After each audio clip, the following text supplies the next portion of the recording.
Om Namo Bhagavate Vasudevaya. Om Namo Bhagavate Vasudevaya. Om Namo Bhagavate Vasudevaya. Om Ajnanathmirandasya Jnananjanashalakaya Chakshurunmilitam Yena Tasmai Shri Gurave Namaha. Shri Chaitanya Manobhishtam Sthapitam Yena Bhutale Swayam Rupaha Kathamahyam Dadadi Swapadantikam. Vandeham Shri Guru Shri Yutapatakamallam Shri Gurun Vaishnavamscha Shri Rupam Sagrajatam Sahagana Raghunathanvitam Tam Sajivam Sadvaitam Savadhutam Parijana Sahitam Krishna Chaitanya Devam Shri Radha Krishna Padan Sahagana Lalita Shri Vishaghanvitamscha. Namo Om Vishnupadaya Krishna Preshtaya Bhutale Srimate Bhaktivedanta Swami Niti Namine. Namaste Saraswate Deve Gauramani Pracharine Nirvishesha Shunyavadi Paschatya Deshatarine. He Krishna Karuna Sindho Dina Bandho Jagatpate Gopesha Gopika Kanta Radha Kanta Namostude Tapta Kanchana Gaurangi Radhe Vrindavaneshwari Vrishabhanusude Devi Pranamami Haripriye. Jaya Shri Krishna Chaitanya Prabhu Nityananda Shri Advaita Gadadhara Shri Vasadi Gaura Bhakta Vrinda. Hare Krishna Krishna Krishna Hare Hare Hare Rama Rama Rama Hare Hare. Hare Krishna. Jai Shri Shri Radha Govindji. അപ്പോൾ level 2 ക്ലാസ്സിനെ കുറിച്ച് നമുക്ക് ഒരു introduction പറഞ്ഞിട്ട് ക്ലാസ്സിലേക്ക് കിടക്കാം. കാരണം level 2-ലും Bhagavad Gita തന്നെയാണ് പഠിപ്പിക്കുന്നത്. പക്ഷേ ലെവൽ 2-ൽ കുറച്ച് ഡീറ്റെയിൽ ആയിട്ട് പഠിക്കുന്നു. നിങ്ങൾ 18 ദിവസത്തെ ക്ലാസ്സിൽ 18 ദിവസം കൊണ്ട് ഭഗവത്ഗീത പഠിച്ചു കഴിഞ്ഞു. പക്ഷെ ഡെയിലി ഒരു ക്ലാസ് ആയിരുന്നു. പക്ഷെ ലെവൽ 2-ൽ ആഴ്ചയിൽ 2 ക്ലാസ്സുകൾ മാത്രമേ ഉള്ളൂ. പക്ഷെ അതിൽ ഒരു അധ്യായം തീർക്കണമെന്നില്ല. നമ്മൾ സാവകാശം മനസ്സിലാക്കിക്കൊണ്ടാണ് ഭഗവത്ഗീത പഠിക്കുന്നത്. അപ്പോൾ വലിയ അധ്യായമാണ് എന്നുണ്ടെങ്കിൽ, ശ്ലോകങ്ങൾ കൂടുതലുണ്ട് എന്നുണ്ടെങ്കിൽ നമ്മൾ ചിലപ്പോൾ 3ഓ 4ഓ ക്ലാസ് കൊണ്ടേ ഭഗവത്ഗീത തീർക്കുകയുള്ളൂ. കാരണം ഓരോ ശ്ലോകവും വിശദമായി പഠിച്ചുകൊണ്ടാണ് നമ്മൾ മുന്നോട്ട് പോകുന്നത്. കാരണം നിങ്ങൾ ലെവൽ 2 കഴിഞ്ഞാലും ലെവൽ 3-ൽ നിങ്ങൾക്ക് വീണ്ടും ഭഗവത്ഗീതയെ കുറിച്ച് അതിൽ പ്രസന്റേഷൻ എല്ലാം ചെയ്യാനുണ്ടാകും. അപ്പോൾ മനസ്സിലാക്കിക്കൊണ്ട് പോവുക. കാരണം ലെവൽ 2-ൽ നിങ്ങൾ ഭഗവത്ഗീതയെ കുറിച്ച് പൂർണ്ണമായി മനസ്സിലാക്കുന്നു. അപ്പോൾ അതിനു വേണ്ടിയിട്ട് നമ്മൾ ഭഗവത്ഗീത യഥാരൂപമാണ് പഠിക്കുന്നത്. അപ്പോൾ പുസ്തകം ഉണ്ടെങ്കിൽ കുറച്ചുകൂടെ എളുപ്പമായിരുന്നു. കാരണം നിങ്ങൾ ക്ലാസ് അറ്റൻഡ് ചെയ്യുന്നതിനോടൊപ്പം വീട്ടിൽ പ്രഭുപാദരുടെ വ്യാഖ്യാനങ്ങളും മനസ്സിലാക്കാൻ സാധിക്കും. കാരണം പ്രഭുപാദരുടെ വ്യാഖ്യാനങ്ങളുടെ സ്ലൈഡ്സ് ആണ് നമ്മൾ പഠിക്കുന്നത്. ഈ PPT നമ്മളിപ്പോൾ കാണിക്കുന്നതിൽ പ്രഭുപാദരുടെ വ്യാഖ്യാനങ്ങളാണ് നമ്മൾ ഡിസ്ക്രൈബ് ചെയ്ത് വിവരിച്ച് പറഞ്ഞു തരുന്നത്. അപ്പോൾ യഥാരൂപം കയ്യിലുണ്ടെങ്കിൽ കുറച്ചുകൂടെ നന്നായിരിക്കും. അപ്പോൾ ആഴ്ചയിൽ 2 ക്ലാസ് കൊണ്ട് ഒരധ്യായം തീർക്കാൻ സാധിക്കുമെങ്കിൽ തീർക്കും, അല്ലെങ്കിൽ ചിലപ്പോൾ അടുത്ത ആഴ്ചയും കൂടെ എക്സ്റ്റെൻഡ് ചെയ്യും. അപ്പോൾ ചൊവ്വയും ബുധനും, എല്ലാ ചൊവ്വയും ബുധനുമാണ് നമ്മുടെ ക്ലാസ്. ആ ഭഗവത്ഗീത നമ്മൾ വിശദമായിട്ട് പഠിക്കുന്നു. അതുകൂടാതെ ക്വിസ് ഉണ്ട്. ക്വിസ് നിങ്ങൾ ചെയ്ത് തീർക്കുകയാണെങ്കിൽ നിങ്ങൾക്ക് സർട്ടിഫിക്കറ്റ് ലഭിക്കും. പക്ഷേ ലെവൽ 1-ലെ ക്വിസ് പോലെയല്ല. ഇതിൽ ക്വിസ് നിങ്ങൾ ചോദ്യത്തിന് ഉത്തരം എഴുതിയിട്ട് നിങ്ങൾ കറക്റ്റ് ആൻസർ എന്താണെന്ന് എഴുതിയിട്ട് ഓരോ എഴുതേണ്ടി വരും. മറ്റതിൽ 5 ഉത്തരങ്ങൾ തന്നിട്ട് അതിൽ നിന്ന് സെലക്ട് ചെയ്യായിരുന്നു. ഒബ്ജക്റ്റീവ് ടൈപ്പ് ആയിരുന്നു. ഇത് അങ്ങനെയല്ല, റൈറ്റിംഗ് ആണ്, എഴുതണം നിങ്ങൾ. അപ്പോൾ പക്ഷേ നിങ്ങൾക്ക് മലയാളത്തിൽ എഴുതാൻ ബുദ്ധിമുട്ടുണ്ടെങ്കിൽ, ഇംഗ്ലീഷോ ഹിന്ദിയോ നിങ്ങൾക്ക് കൂടുതലായിട്ട് അറിയാമെങ്കിൽ ആ ക്വിസ് നിങ്ങൾക്ക് എടുക്കാം. ആ ലാംഗ്വേജ് നിങ്ങൾക്ക് സെലക്ട് ചെയ്യാം. ലെവൽ 2-ൽ ലെവൽ 1-ലെ പോലെ തന്നെ എല്ലാ ലാംഗ്വേജിലും ഒരേ ടൈപ്പ് ചോദ്യങ്ങൾ തന്നെയാണ്. അതുകൊണ്ട് ഏത് ലാംഗ്വേജ് ആണ് നിങ്ങൾക്ക് ടൈപ്പ് ചെയ്യാൻ കൂടുതൽ സൗകര്യമാകുന്നത്, ആ ലാംഗ്വേജിൽ നിങ്ങൾക്ക്, ആ ഭാഷയിൽ നിങ്ങൾക്ക് ക്വിസ് എടുത്തിട്ട് എഴുതാവുന്നതാണ്. അതും കഴിഞ്ഞ തവണത്തെ പോലെ ലെവൽ 1-ലെ പോലെ തന്നെ നിങ്ങൾക്ക് വെബ്സൈറ്റിൽ കയറിയിട്ട് നിങ്ങൾ ലോഗിൻ ചെയ്തിട്ട് നമ്മുടെ ലെവൽ 2 ക്വിസ് തിരഞ്ഞെടുക്കുക. അതിൽ മലയാളം വേണമെങ്കിൽ മലയാളം, അല്ലെങ്കിൽ ഇംഗ്ലീഷോ ഹിന്ദിയോ ഏതാണെന്നുണ്ടെങ്കിൽ തിരഞ്ഞെടുക്കാം. അപ്പോൾ ലെവൽ 1-ൽ നിങ്ങൾ രജിസ്റ്റർ ചെയ്ത് കഴിഞ്ഞു ക്വിസിന് എന്നുണ്ടെങ്കിൽ ഇത്തവണ വീണ്ടും രജിസ്റ്റർ ചെയ്യേണ്ട. നേരെ ലോഗിൻ ചെയ്തിട്ട് നിങ്ങൾക്ക് ക്വിസ് അറ്റംപ്റ്റ് ചെയ്യാവുന്നതാണ്. ഇത്രയും കാര്യങ്ങൾ. പിന്നെ അതുകൂടാതെ ലെവൽ 2-ൽ നമ്മൾ ശിഷ്ടാഷ്ടകം എന്നുള്ള ചൈതന്യ മഹാപ്രഭുവിന്റെ 8 ശ്ലോകങ്ങളും കൂടെ പഠിപ്പിക്കുന്നുണ്ട്. അത് നമ്മൾ ഈ 18 അധ്യായങ്ങളും കഴിയുന്നതിന് മുൻപ് നമ്മൾ പഠിപ്പിച്ച് തീർക്കുന്നതായിരിക്കും. പിന്നെ കുറച്ചുകൂടെ ലെവൽ 1-നെക്കാട്ടിലും കുറച്ചുകൂടെ ഇന്ററാക്റ്റീവ് ആയിട്ടാണ് ലെവൽ 2 ക്ലാസ്സുകൾ നടത്തുക. ചോദ്യങ്ങൾ ചോദിക്കും, അതിന് നിങ്ങൾ ഉത്തരങ്ങൾ നൽകണം. കുറച്ച് വായിച്ചിട്ട് വരണം ക്ലാസ്സിലേക്ക്. നിങ്ങളും കുറച്ചുകൂടെ ഇന്ററാക്റ്റീവ് ആകണം. കാരണം നമ്മൾ പഠിക്കുകയാണ് ചെയ്യുന്നത്. ഇവിടെ ഭഗവത്ഗീത പഠിച്ചുകൊണ്ട് പോകുകയാണ്. അപ്പോൾ നിങ്ങൾ പഠിച്ചോ ഇല്ലയോ എന്ന് എനിക്കും മനസ്സിലാകണം. അതുപോലെ തന്നെ സംശയങ്ങൾ ഉണ്ടെങ്കിൽ നിങ്ങൾ എന്നോട് ചോദിക്കുകയും വേണം. അങ്ങനെ ഇന്ററാക്റ്റീവ് ആയിട്ടുള്ള ക്ലാസ് ആണ്. അപ്പോൾ എല്ലാവരും സഹകരിക്കണം. ഒരുമിച്ച് നമുക്ക് പഠിച്ചുകൊണ്ട് പോകാനായിട്ട് പരിശ്രമിക്കാം. ഹരേ കൃഷ്ണ. അപ്പോൾ പുസ്തകം വേണമെന്നുള്ളവരുടെ ലിങ്ക് നമുക്ക് ഇന്നത്തെ ക്ലാസ് കഴിഞ്ഞതിന് ശേഷം ഗ്രൂപ്പിൽ ഇടുന്നതായിരിക്കും. പിന്നെ ജപമാല ജപിക്കാനും എല്ലാവരും ഒരു മാലയാണെങ്കിലും മിനിമം ഒരു മാലയാണെങ്കിലും എല്ലാവരും ജപിക്കണം. അപ്പോൾ അതിന് മാലയില്ലാത്തവർക്ക് മാല വേണമെന്നുണ്ടെങ്കിൽ അതിന്റെ ലിങ്കും കൂടെ നമ്മൾ ഗ്രൂപ്പിൽ ഇടുന്നതായിരിക്കും. പക്ഷെ ഭഗവത്ഗീത നിങ്ങൾ പുസ്തകങ്ങൾ വാങ്ങിക്കുന്നുണ്ടെങ്കിൽ, ഭഗവത്ഗീത യഥാരൂപം അമ്പലത്തിൽ നിന്ന് വാങ്ങുന്നുണ്ടെങ്കിൽ അതിനോടൊപ്പം ജപമാലയും കൂടെ ലഭിക്കുന്നതായിരിക്കും. സെപ്പറേറ്റ് ആയിട്ട് നിങ്ങൾ വാങ്ങിക്കണമെന്നില്ല. ഹരേ കൃഷ്ണ. അപ്പോൾ ഒന്നാമത്തെ അധ്യായം അർജുന വിഷാദ യോഗമാണ്. കുരുക്ഷേത്ര യുദ്ധക്കളത്തിലെ സൈന്യ നിരീക്ഷണം. ശ്രീല പ്രഭുപാദർ എഴുതിയിട്ടുള്ള ഭഗവത്ഗീത യഥാരൂപം ആ പുസ്തകമാണ് നമ്മൾ പഠിക്കുന്നത്. പ്രഭുപാദരുടെ വ്യാഖ്യാനത്തിന് അടിസ്ഥാനമാക്കിയിട്ട്. അപ്പോൾ മംഗളാചരണം ഗുരുവന്ദന ചെയ്തിട്ടാണ് നമ്മൾ ക്ലാസ് ആരംഭിക്കുന്നത്. കാരണം ഇത് ആധ്യാത്മികമായിട്ടുള്ള പഠനമാണ്. അതുകൊണ്ട് നമ്മുടെ ഭൗതിക ഇന്ദ്രിയങ്ങൾ കൊണ്ട് ഈ ആധ്യാത്മികമായിട്ടുള്ള വിഷയം നമുക്ക് കരസ്ഥമാക്കാൻ വളരെയധികം പ്രയാസമായിരിക്കും. കാരണം ശരീരബോധത്തിലാണ് നമ്മൾ ഒന്നാമത്തെ ലെവലിൽ പഠിച്ചു. കാരണം ഞാൻ ഈ ശരീരമാണ് എന്നുള്ള മിഥ്യ അവബോധത്തിലായതുകൊണ്ട് നമുക്ക് ആധ്യാത്മികമായിട്ടുള്ള ജീവാത്മാവ് ആധ്യാത്മികനാണ്. ആ ആധ്യാത്മികമായിട്ടുള്ള കാര്യങ്ങൾ ഈ ഭൗതിക ഇന്ദ്രിയങ്ങൾ കൊണ്ട് നമുക്ക് കരസ്ഥമാക്കാനും മറ്റുള്ളവർക്ക് പറഞ്ഞു കൊടുക്കാനും എല്ലാം തന്നെ ബുദ്ധിമുട്ടായിരിക്കും. അപ്പോൾ ആ ഭഗവാന്റെ ശിഷ്യ പരമ്പരയിലൂടെ വന്ന ആ ഗുരുക്കളെ നമ്മൾ വന്ദിച്ചുകൊണ്ട് ആരംഭിക്കുന്നു. അവരുടെ അനുഗ്രഹത്താൽ നമുക്ക് ഗ്രഹിക്കാൻ പ്രയാസമുള്ള കാര്യങ്ങളാണെങ്കിൽ കൂടെ ഇവിടെ പറയുന്നത് ഓം അജ്ഞാനതിമിരാന്തസ്യ ജ്ഞാനാഞ്ജന ശലാകയ. അജ്ഞാനത്തിൽ നിന്ന് എന്നെ ജ്ഞാനത്തിലേക്ക് നയിക്കാൻ നമ്മൾ ഗുരുവിനോട് അപേക്ഷിക്കുകയാണ്. അതിനു വേണ്ടിയിട്ട് ചക്ഷുരുന്മീലിതം യേന, നമ്മുടെ അകക്കണ്ണ് തുറക്കുവാൻ, ജ്ഞാനത്തിന്റെ കണ്ണുകൾ തുറക്കുവാൻ സഹായിക്കുന്ന ഒരാളാണ് ഗുരു.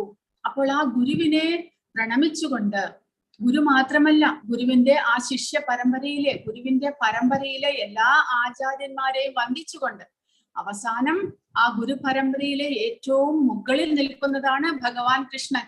ആ ഭഗവാൻ കൃഷ്ണൻ വരെ നമ്മൾ വന്ദിക്കുന്നു. കാരണം അവരുടെ എല്ലാവരുടെയും അനുഗ്രഹം കൊണ്ട്. ഭഗവാനാണ് ഭഗവത്ഗീത നമുക്ക് ഉപദേശിച്ചിരിക്കുന്നത്. അദ്ദേഹത്തെയും കൂടെ വന്ദിച്ചുകൊണ്ട് ആ ഭക്തിയുത സേവനത്തെ കുറിച്ചുള്ള, ഭഗവാനെ കുറിച്ചുള്ള അറിവ് നമുക്ക് ശരിയാവണ്ണം മനസ്സിലാകാൻ വേണ്ടിയിട്ട് നമ്മൾ പ്രാർത്ഥിച്ചുകൊണ്ടാണ് ഈ ഭഗവത്ഗീത നമ്മൾ പഠിക്കാനായിട്ട് ആരംഭിക്കുന്നത്. ശ്രീല പ്രഭുപാദരുടെ അഭിപ്രായത്തിൽ ഗീത ഒരു അടിസ്ഥാന പ്രബോധന ഗ്രന്ഥമാണ്. അടിസ്ഥാന പ്രബോധന ഗ്രന്ഥം എന്ന് പറയുമ്പോൾ ആധ്യാത്മികമായിട്ടുള്ള കാര്യങ്ങളിലേക്ക് നമ്മൾ കടക്കുമ്പോൾ അതിന് ഒരു അടിത്തറ പാകുവാൻ, ആധ്യാത്മികത എന്താണ്, അതായത് ആധ്യാത്മികത സ്പിരിച്വൽ ആയിട്ടുള്ള അറിവ് നമ്മൾ കരസ്ഥമാക്കാൻ ആരംഭിക്കുന്നത് ഭഗവത്ഗീതയിൽ നിന്നാകണം. കാരണം ഭഗവത്ഗീത ആധ്യാത്മിക ജീവിതത്തിന് ഒരു അടിത്തറ പാകുവാനായിട്ട് നമുക്ക് സഹായിക്കുന്നു. നമുക്ക് അടിസ്ഥാനമായിട്ടുള്ള അറിവ് തരുവാനായിട്ട് സഹായിക്കുന്നു. കാരണം ഭഗവത്ഗീതയിലൂടെ നമ്മൾ ഈ ശരീരമല്ല എന്നുള്ള അറിവ് കരസ്ഥമാക്കുന്നുണ്ട്.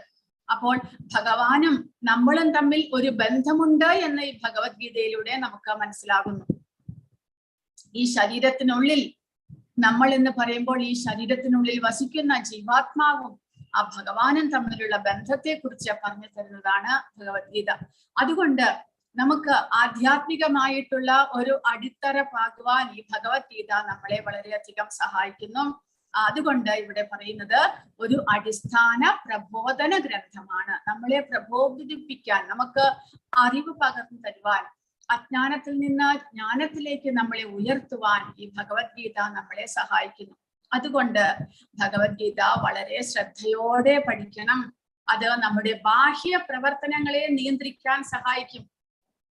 ഭഗവത്ഗീതയിലൂടെ ആധ്യാത്മികമായിട്ടുള്ള അറിവ് നമ്മൾ കരസ്ഥമാക്കുമ്പോൾ ഭൗതികമായിട്ടുള്ള ആ പ്രവർത്തനങ്ങളിൽ നമുക്ക് താല്പര്യം കുറഞ്ഞു വരും. കാരണം ഈ ഭൗതിക പ്രവർത്തനങ്ങൾ, നമ്മുടെ ഇന്ദ്രിയങ്ങൾക്ക് ഈ ഭൗതികമായ വിഷയങ്ങളിലുള്ള ആസക്തി, അതാണ് നമ്മളെ ആധ്യാത്മികതയിൽ നിന്ന് പിന്തിരിപ്പിക്കുന്നത്.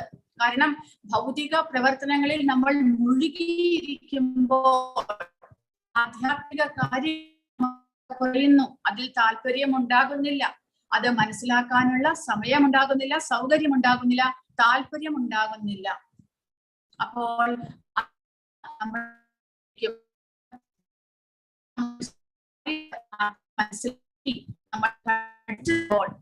നമുക്ക് ആ ബാഹ്യ പ്രവർത്തനങ്ങളിലുള്ള താല്പര്യം കുറയുന്നു. അങ്ങനെ അവയെ നിയന്ത്രിച്ച് ആധ്യാത്മികതയിലേക്ക് നമുക്ക് ഉയരുവാനായിട്ട് നമുക്ക് സാധിക്കുന്നു. അങ്ങനെ ഒരാൾ തത്വചിന്തയുടെ ഒഴുക്ക് മനസ്സിലാക്കണം. എങ്ങനെയാണ് ഭഗവത്ഗീത ഭഗവാൻ പറഞ്ഞത്? ഏതെങ്കിലും എന്താണ് പറയുന്നത്, നമ്മുടെ സംസാരം പോലെയല്ല. നമ്മൾ ഒരു കണക്ഷൻ ഇല്ലാണ്ട് ചിലപ്പോൾ നമ്മൾ സംസാരിക്കും.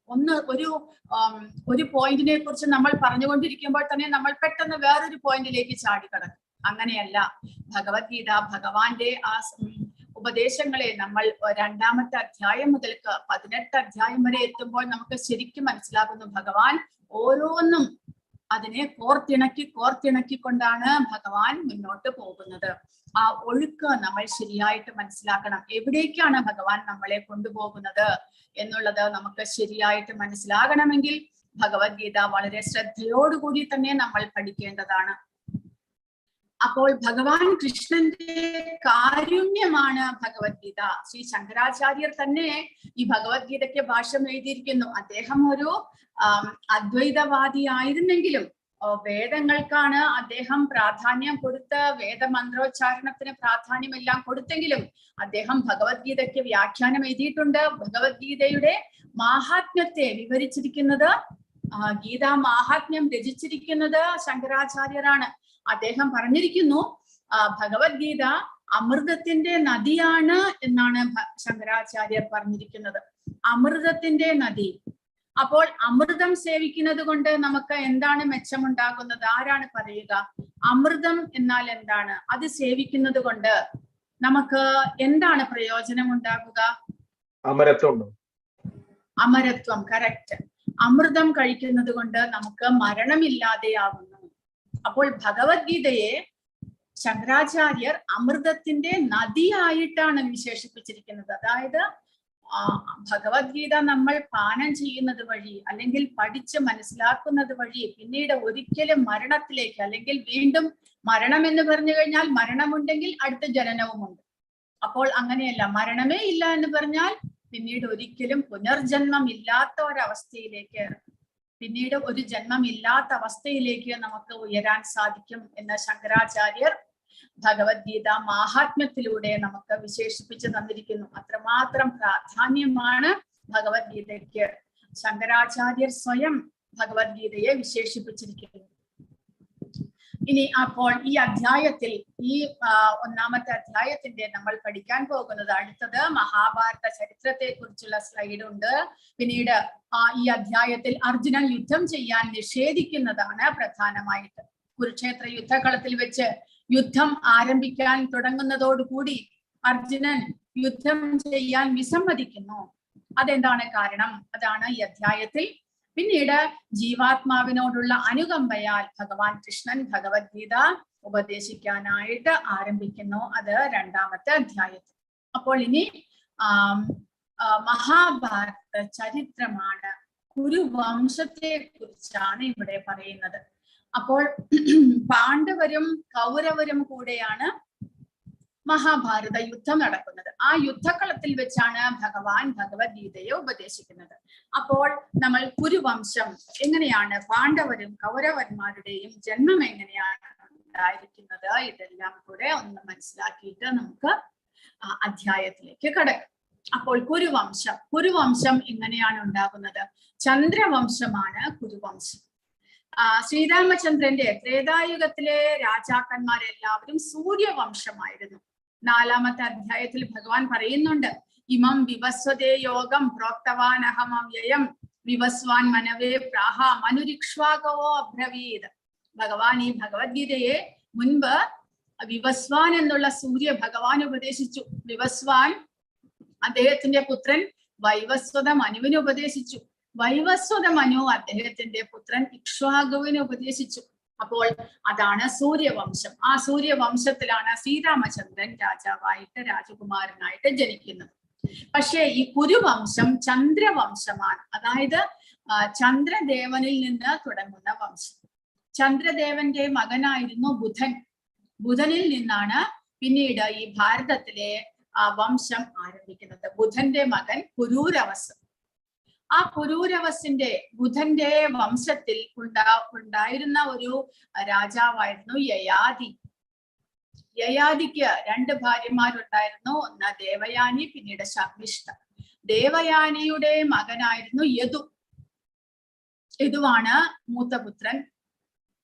ജ്യേഷ്ഠപുത്രൻ യദുവാണ്. പക്ഷേ ശർമിഷ്ഠയിൽ ഉണ്ടായിരുന്ന പുത്രനായിരുന്നു പുരു. പക്ഷെ പുരുവിനെ യയാതി ചക്രവർത്തിയാക്കുന്നു. ഈ ഭൂമിയുടെ മുഴുവനും അധിപതിയായിട്ട് പുരുവിനെ നിയമിക്കുന്നു യയാതി. യദുവിനാണെങ്കിലോ, യദുവിന് ഈ ഭൂമിയുടെ ഒരു പോർഷൻ മാത്രം, അത്ര മാത്രമേ ലഭിക്കുന്നുള്ളൂ. അപ്പോൾ ആ യദുവിന്റെ വംശത്തിലാണ് ഭഗവാൻ ശ്രീകൃഷ്ണൻ അവതരിക്കുന്നത്. കാരണം യദു ഭഗവാന്റെ വളരെ വലിയ ഒരു ഭക്തനായിരുന്നു. അപ്പോൾ ആ യദുവിന്റെ വംശത്തെ പ്രകീർത്തിക്കുവാനായിട്ട് ഭഗവാൻ ആ യദുവിന്റെ വംശത്തിൽ ജനിക്കുന്നു. അങ്ങനെ യാദവൻ എന്നുള്ള പേരും ഭഗവാൻ കൃഷ്ണനുണ്ട് യദുവംശത്തിൽ ഭഗവാൻ അവതരിച്ചത് കൊണ്ട്. പിന്നീട് പുരുവിന്റെ വംശത്തിലാണ് പിന്നീട് ഈ ഭാരതത്തിന്റെ അല്ലെങ്കിൽ ഭൂമണ്ഡലത്തിന്റെ മുഴുവൻ ചക്രവർത്തിമാരായിട്ടാണ് ഈ പുരുവംശം പിന്നീട് അറിയപ്പെടുന്നത്. ആ പുരുവിന്റെ വംശത്തിൽ 25 തലമുറകൾക്ക് ശേഷം കുരു എന്നുള്ള ഒരു രാജാവ് ഉണ്ടാകുന്നു. അങ്ങനെ ആ കുരുവിൽ നിന്നാണ് പിന്നീട് കുരുവംശമായിട്ട് മാറുന്നത്. അതുവരെ പുരുവംശമായിരുന്നു ഈ ഭൂമണ്ഡലം ഭരിച്ചിരുന്നത്. പിന്നീട് അത് കുരുവംശമായിട്ട് മാറുന്നു. ആ കുരുവംശത്തിന്റെ കഥയാണ് ഇവിടെ പറയുന്നത്. കുരുവംശം, മഹാഭാരതം ആരംഭിക്കുന്നത് കുരുവംശത്തിലെ ഒരു രാജാവായിരുന്ന ശന്തനു എന്നുള്ള രാജാവിൽ നിന്നാണ്. ശന്തനുവിന്റെ ആദ്യ ഭാര്യയായിരുന്നു ഗംഗാദേവി. അവർക്ക് ഒരു മകനുണ്ടായിരുന്നു ഭീഷ്മൻ. ഭീഷ്മൻ എന്നല്ല പേര്, ദേവവ്രതൻ അല്ലെങ്കിൽ ഗംഗാദത്തൻ എന്നായിരുന്നു ആ കുഞ്ഞിന്റെ പേര്. പിന്നീട് അദ്ദേഹം ഭീഷ്മർ എന്നുള്ള പേരിൽ പ്രശസ്തനായിട്ട് മാറുകയാണ് ചെയ്യുന്നത്. പിന്നീട് ശന്തനു സത്യവതി എന്നുള്ള ഒരു യുവതിയെയും കൂടെ വിവാഹം കഴിക്കുന്നു. ആ സത്യവതിയിൽ നിന്നാണ് പിന്നീട് കുരുവംശം ആരംഭിക്കുന്നത്, ശന്തനുവിൽ നിന്ന് ആരംഭിക്കുന്നത്. സത്യവതിക്ക് മുൻപ് പരാശര മുനിയിൽ വ്യാസദേവൻ ജനിക്കുന്നുണ്ട്. കാരണം പരാശര മുനി വളരെ വലിയ ഒരു ഋഷിയായിരുന്നു. അദ്ദേഹം ഒരു നദി കടക്കുന്ന സമയത്ത് അദ്ദേഹം ആകാശത്തേക്ക് നോക്കിയപ്പോൾ വളരെ അപൂർവമായിട്ടുള്ള നക്ഷത്രങ്ങളുടെ എല്ലാം പൊസിഷൻ നോക്കിയപ്പോൾ ഭഗവാൻ ഇപ്പോൾ അവതരിക്കേണ്ട സമയമായിട്ട് അദ്ദേഹത്തിന് തോന്നി.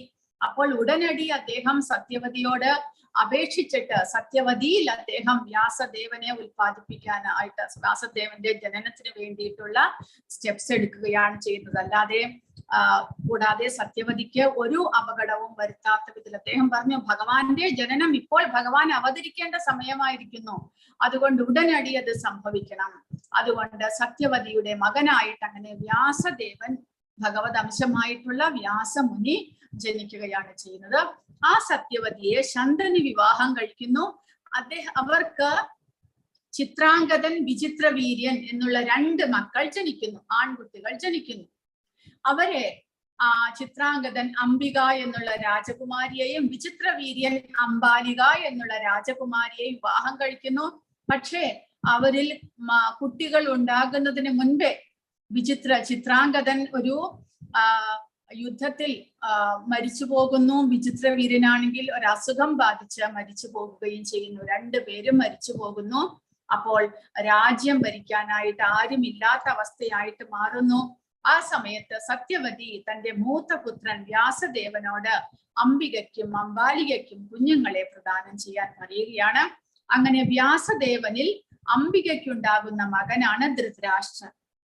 പക്ഷേ ധൃതരാഷ്ട്രർ മൂത്ത പുത്രനാണെങ്കിലും ആ ധൃതരാഷ്ട്രൻ ജനിക്കുന്നതോടുകൂടി തന്നെ അന്ധനായിരുന്നു, കണ്ണു കാണാൻ വയ്യ. അതുകൊണ്ട് അംഗവൈകല്യമുള്ളവർ രാജ്യം ഭരിക്കാൻ പാടില്ല എന്നുള്ള നിയമം അനുസരിച്ച് ധൃതരാഷ്ട്രക്ക് രാജ്യം ഭരിക്കാനുള്ള അവകാശം ഇല്ലാതെയാകും. അപ്പോൾ അംബാലികയ്ക്കുണ്ടാകുന്ന മകനാണ് പാണ്ഡു, രണ്ടാമത്തെ പുത്രൻ. അപ്പോൾ പാണ്ഡു പിന്നീട് രാജ്യം ഭരിക്കാൻ ആരംഭിക്കുകയാണ്.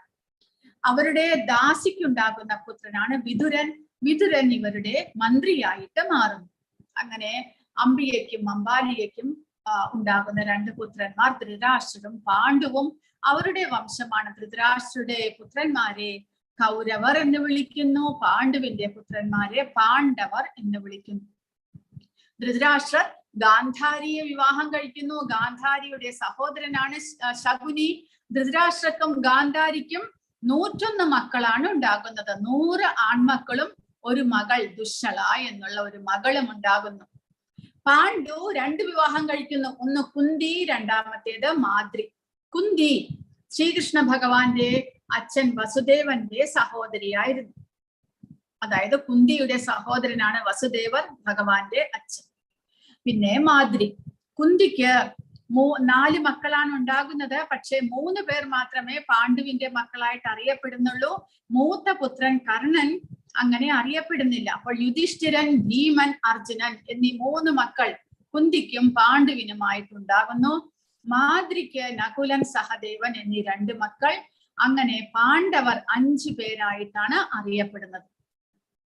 അതുകൂടാതെ യുധിഷ്ഠിരനും ഭീമനും അർജുനനും നകുലനും സഹദേവനും പഞ്ചപാണ്ഡവന്മാർ ദ്രൗപദിയെ, ദ്രുപദ രാജാവിന്റെ മകളായിട്ടുള്ള ദ്രൗപദിയെ വിവാഹം കഴിക്കുന്നു. അവർ 5 പേരും കൂടെ. അർജുനൻ പിന്നീട് ഭഗവാന്റെ സഹോദരിയായിട്ടുള്ള സുഭദ്രയെ വിവാഹം കഴിക്കുന്നു. ആ സുഭദ്രയുടെ പുത്രനായിരുന്നു അഭിമന്യു. അഭിമന്യുവിന്റെ പുത്രനാണ് പരീക്ഷിത്ത്. പിന്നീട് പാണ്ഡവർക്ക് ശേഷം ഈ ഭൂമണ്ഡലം മുഴുവൻ ചക്രവർത്തിയായിട്ട് വാഴുന്നത് പരീക്ഷിത്താണ്. അഭിമന്യുവിനും ഉത്തരയ്ക്കും ഉണ്ടാകുന്ന മകനായിരുന്നു പരീക്ഷിത്ത്. അങ്ങനെ സുഭദ്രയുടെ സഹോദരങ്ങളാണ് കൃഷ്ണനും ബലരാമനും. പരീക്ഷിത്തിന്റെ മകൻ ജനമേജയൻ.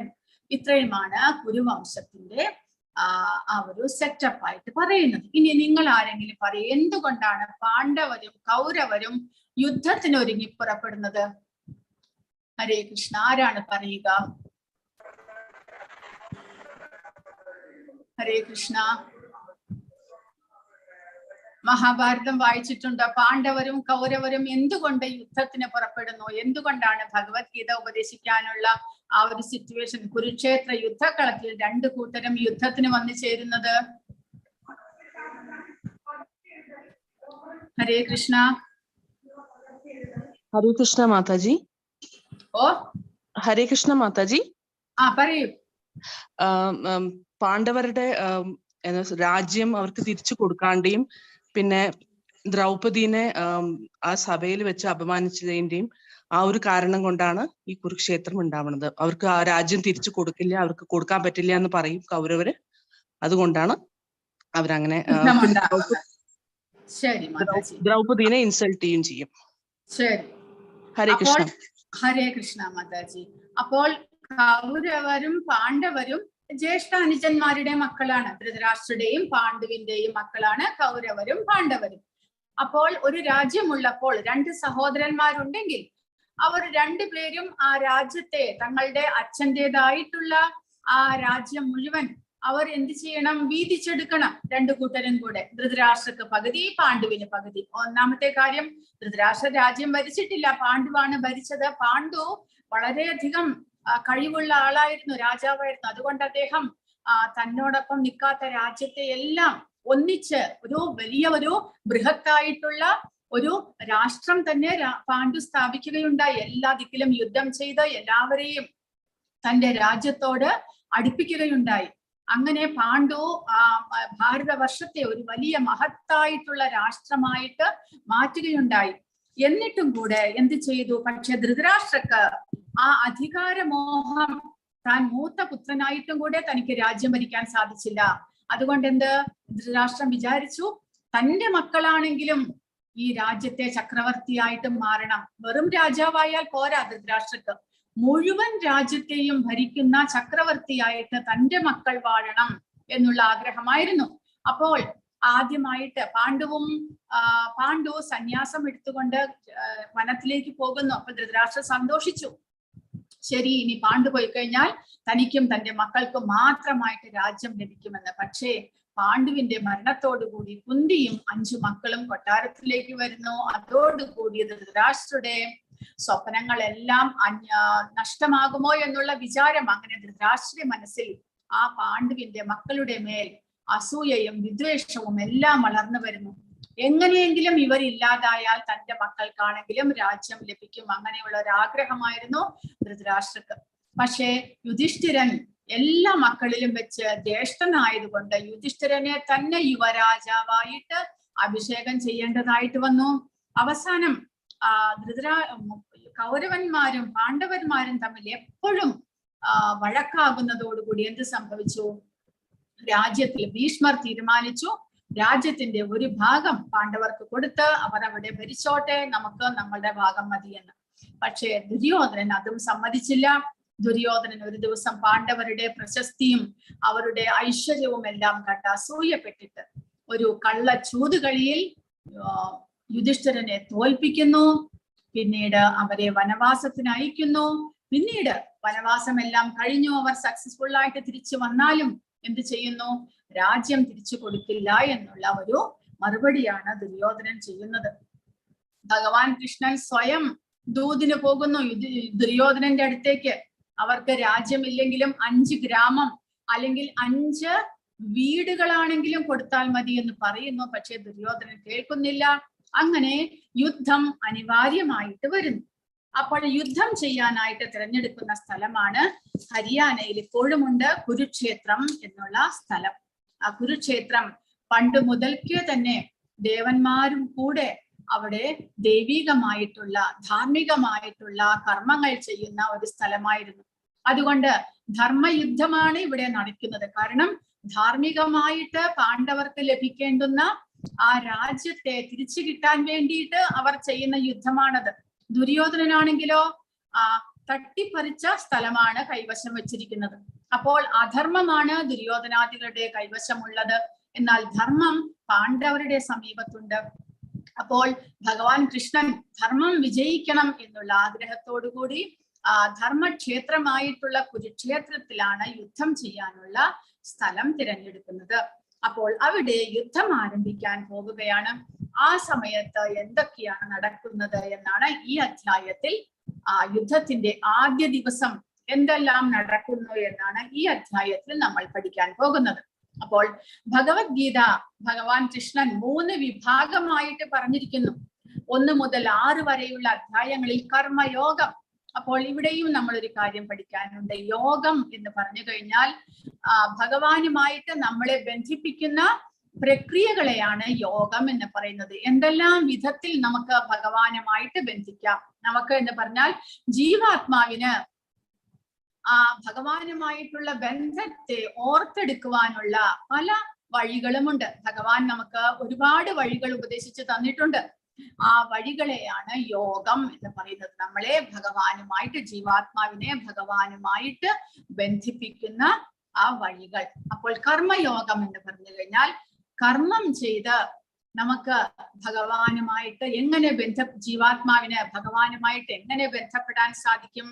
അതാണ് 1 മുതൽ 6 വരെയുള്ള അധ്യായങ്ങളിലൂടെ ഭഗവാൻ പറയുന്നത്. രണ്ടാമത്തെ 7 മുതൽ 12 വരെയുള്ള അധ്യായങ്ങളിൽ ഭക്തിയോഗം.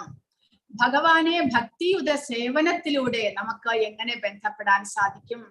നമ്മൾ ഭഗവാനെ സേവിക്കുന്നതിലൂടെ, ഭഗവാനെ സേവിക്കുന്നതിനെയാണ് ഭക്തി എന്ന് പറയുന്നത്. ഭക്തിയുത സേവനം. ഭക്തിയില്ലാതെ നമുക്ക് ഒരിക്കലും ഭഗവാനെ സേവിക്കാൻ സാധിക്കുകയില്ല. അതിനെ സേവനം എന്ന് പറയുന്നില്ല. ഭജതേ അല്ലെങ്കിൽ സേവനം എന്ന് പറയുകയാണെങ്കിൽ അവിടെ ഭക്തിയുടെ ആവശ്യമുണ്ട്.